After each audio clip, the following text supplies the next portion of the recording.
Time. I call the member for Maitland. Thank you, Mr Temporary Speaker.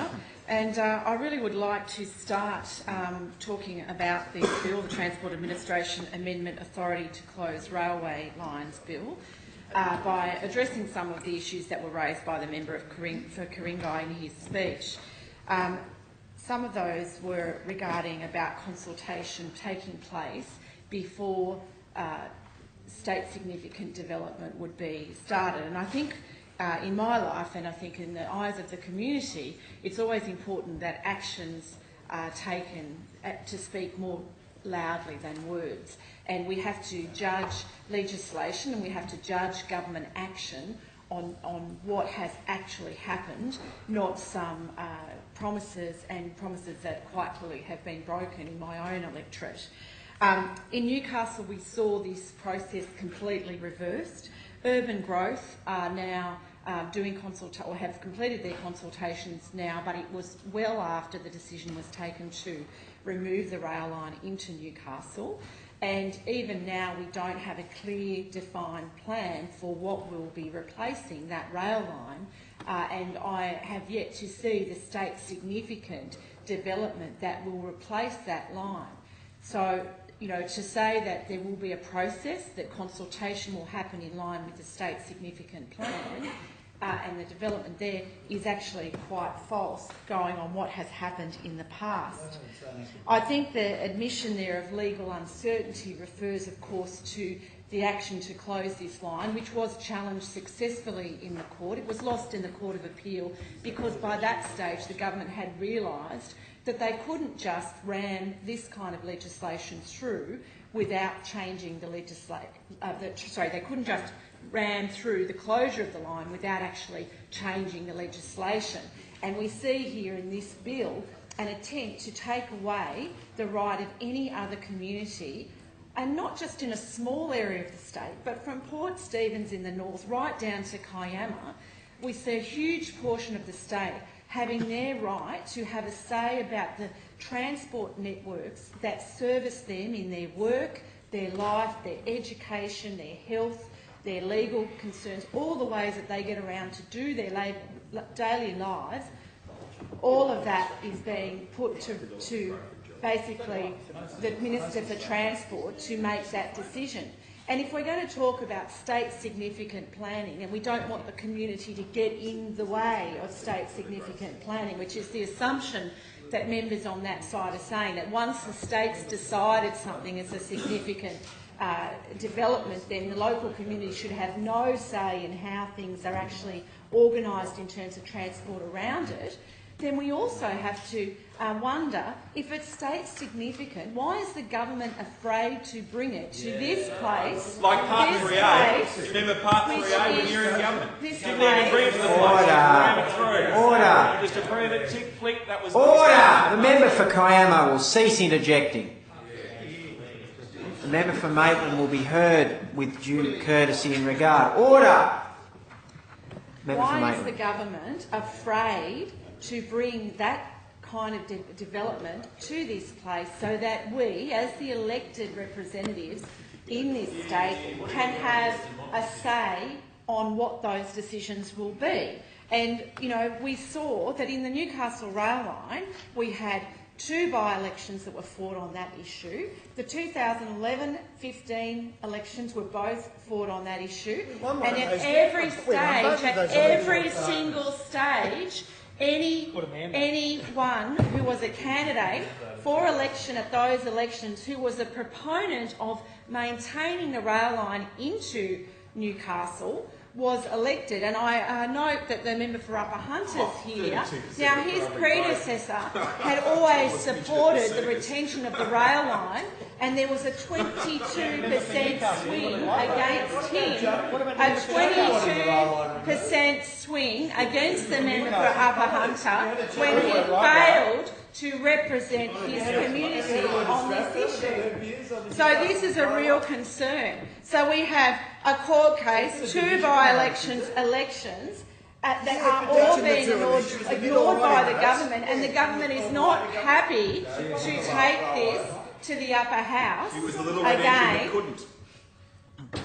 They're not happy to take this to the upper house again because they have done the biggest confidence trick ever on the fishers and shooters in that place, or shooters and fishers in that place, because they thought they were able to negotiate a better outcome and they went for the extra money to agree to truncate the rail line. Now the question here has to be, on Wednesday 9th of March 2016, well over a year after that rail line was truncated by this government, at the time against the law of the land, and most certainly even now against the wishes of the vast majority of that community, even now we do not have a replacement light rail. And we have... Point of order, Mr Speaker. Order.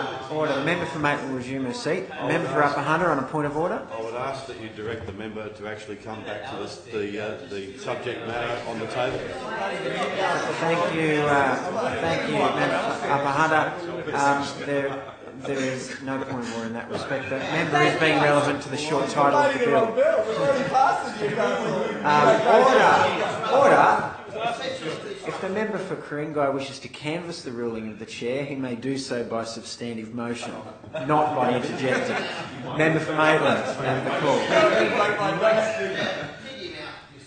Thank you so much, Mr Temporary Speaker, for upholding that, because this is the reality that the member for Upper Hunter doesn't want to face, that he didn't back in his community then, and now he is going to be part of the cabal that votes. Order.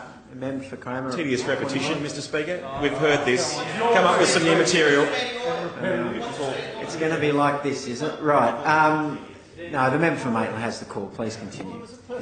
That is going to now join the cabal that is going to try to enforce this kind of legislation on the state of New South Wales, on every single person in this state who lives from Port Stephens in the South Kiama, out to Wallandilly, out to the Hawkesbury, to actually take control of transport away from those communities. And that is a disgrace. And I note that the member for Upper Hunter did not speak in the rail debate. And I would like to know, actually, where is the Minister for Transport in this room now? We are here to represent the views of our community. We are here to represent the views of our community, and he cannot even be bothered to show his face in this place as he rides roughshod over the community and allows the continuation of the Sydney-centric transport focus, where local communities will not have the opportunity to call on their local elected members to represent them in Parliament when it comes to losing essential rail infrastructure such as this, and that is a real disgrace. I am so concerned about the implications of this, and I remember speaking on the last bill that we had to talk about removal of the rail line in Newcastle, and I said at that time, and go and check the Hansard if you're not quite sure, but I did see it then as an attack on democracy in this state, an attack on the sovereignty of local people in communities who rely on transport and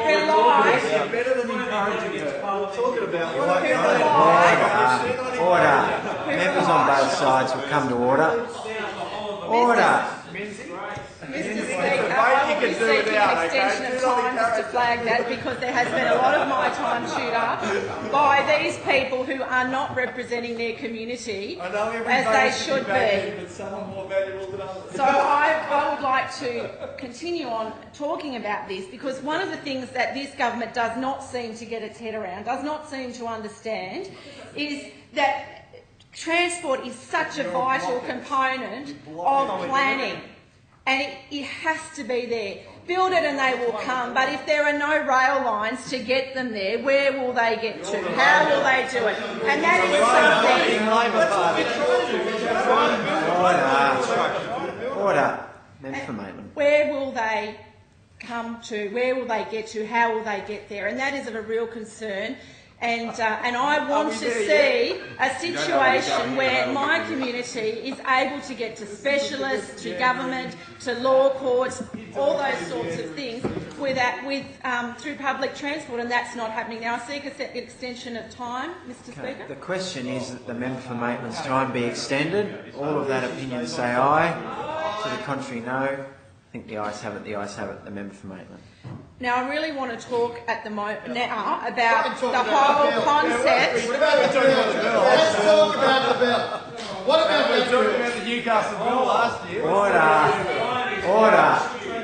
Order.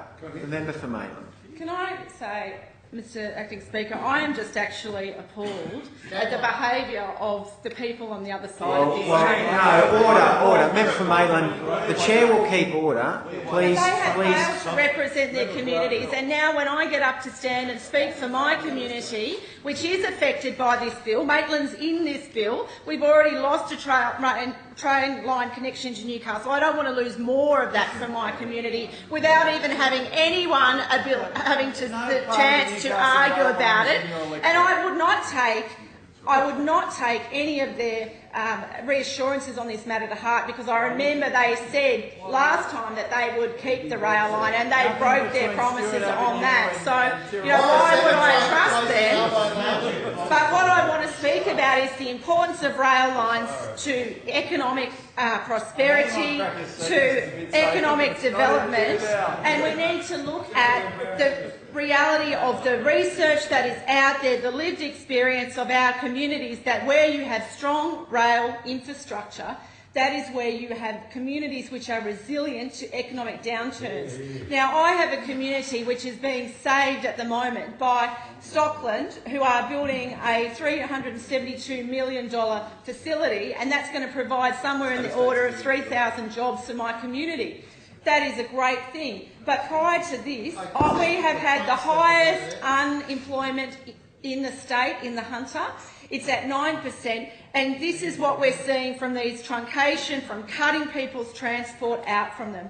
And I really think that this government needs to put transport, put planning together, understand that you have to do it in concert, that you have to think about the services that people need. We've got the privatisation on the agenda for transport for Newcastle, which again has no connectivity with the rest of the region. There is no transport plan for Newcastle's greater region. We've got a Hunter plan, a Hunter city plan, and none of those are talking about this kind of thing.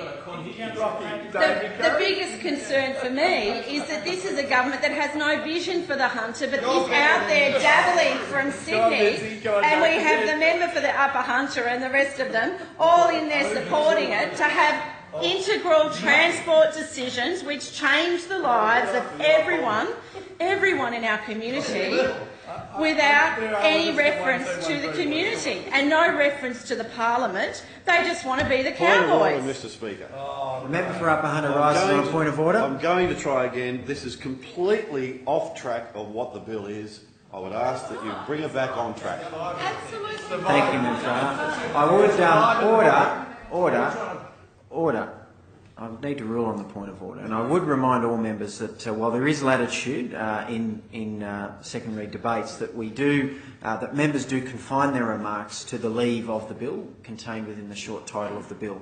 And whilst the member for Maitland has been generally relevant to the bill, there has been a lot of discourse to and from across the chamber, and I would, as much as I would encourage the member for Maitland to entertain the interjections from government members, I would urge government members not to interject as well. The member for Maitland. Thank you. I have two more points I want to make about this bill, and then we have the member for Ku-ring-gai talking about rural communities being protected, and I would just have to say two words, and I could say a lot more, but two words in relation to this, Dungog and Muswellbrook, and ask them if they felt they were protected in the truncation of the Newcastle rail line. And I think that would be a clear indication of no from those communities, and I look forward very much to the election in 2019 when that will be discussed by the community and they'll have their chance to vote on that. But I really want to finish by talking about vision, and this government should have a vision. Now, if we're going to legislate on vision and transport and building a new city, building a greater hunter community, and all these things that you members over there, that the members over there say they want to talk about, why is the first thing they come up with this idea we're going to close railway lines? That's the legislation. So it's all about wrecking. There's nothing in there about we want to build and transport, we want to do it. And it gets down to the fundamental issue, they pull it down and then they don't